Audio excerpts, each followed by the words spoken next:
సత్య మహిమ ఒక పల్లెటూరిలో అక్కడక్క చెరుతుండు ఆదర్భు మరిన బీద వాడుకొనుండు కట్టెలతో వాడు పొట్ట నింపుకొండు సత్యవ్రతంబుతో నిత్యము జీవించు. ఒకనాడు వాడడివి ఒక చెట్టు కొట్టుచో గొడ్డలి చేజారి పడ్డది నీటిలోన. అయ్యయ్యో దైవమా అయ్యో కుయ్యో మొర్రో నా గొడ్డలి పోయే నాగతి ఇంకేమి. మా నాన్న వస్తాడు మాకేమో తెస్తాడు మరిగంచి పోస్తాడు మమ్ము బ్రతికిస్తాడు అంటూ తెన్నులు చూచి కనులొప్ప చెప్పేటి నా ముద్దు బిడ్డల మోమెట్లు కనుగొందు. ఉత్త చేతుల పోయి తత్తరం పెడితూ పిల్లల కడుపకి జల్లారు నెట్టగి ఇయాతీను పడి నేదిట్టు నదిపడి కనివాని దీనత ఆ నది దేవత.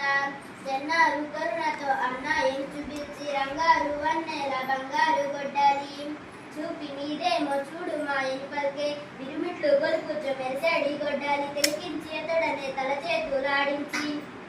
అది నాది కాదమ్మా అది నాది కాదు నాది కానిది నేను మదికోరానోయమ్మా ఈ మొగంబులకేమి ఈ మిస్ని పదలేమి. వెంటనే ఆ దేవి వెండి గొడ్డలి చూప అది కూడా నాది కాదని వాడు తల తిప్పే.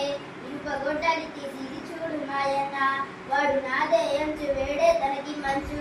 వాని సత్యానికి వాడి ధర్మానికి వాని నిరాశకు ఆ దేవి కరుణించి బంగారు గొడ్డలిని వెండి గొడ్డలియును బహుమానముగా నిచ్చి పంపించే దీవించి.